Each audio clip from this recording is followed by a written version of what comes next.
Domino Rush's board bobbed in the waves as she sat, eyeing the horizon. "You can't avoid her forever," Meg said. "I'm not avoiding her," she said defensively, kicking her legs in the current she could feel pulling at her toes.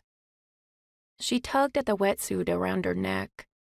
Winter hadn't reared its head in Hermosa Beach yet, but the water in early November was already too chilly for just her usual bathing suit. Meg sighed from somewhere beside her.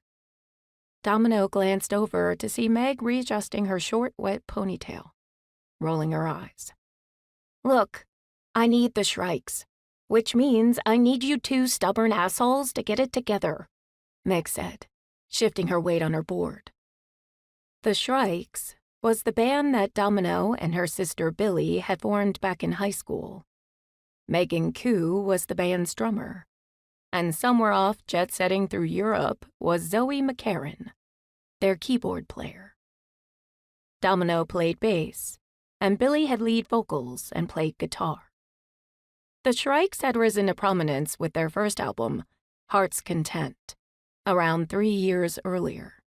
They were supposed to be writing the follow-up to that album for the past 2 years. And yet, Domino couldn't bring herself to do it. She had never had trouble writing before. The songs that they played throughout high school and college and recorded on bad demos had always come to her so easily. Even Heart's Content was first written in a 2-week-long fever dream of inspiration. They had toured the world.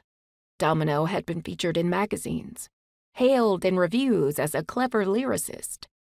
And now, when she held a pen to paper, when she held a guitar in her hands or a keyboard in her lap, nothing.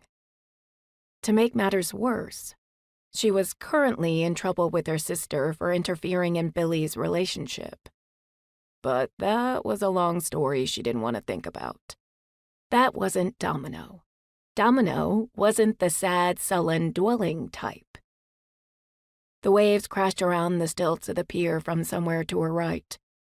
The sun rose higher over the horizon, lightening the pink-gray sky, shining over the ripples in the water, illuminating each crest.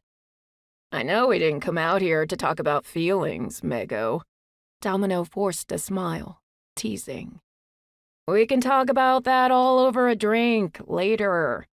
In fact, I think it's downright irresponsible to discuss it without whiskey."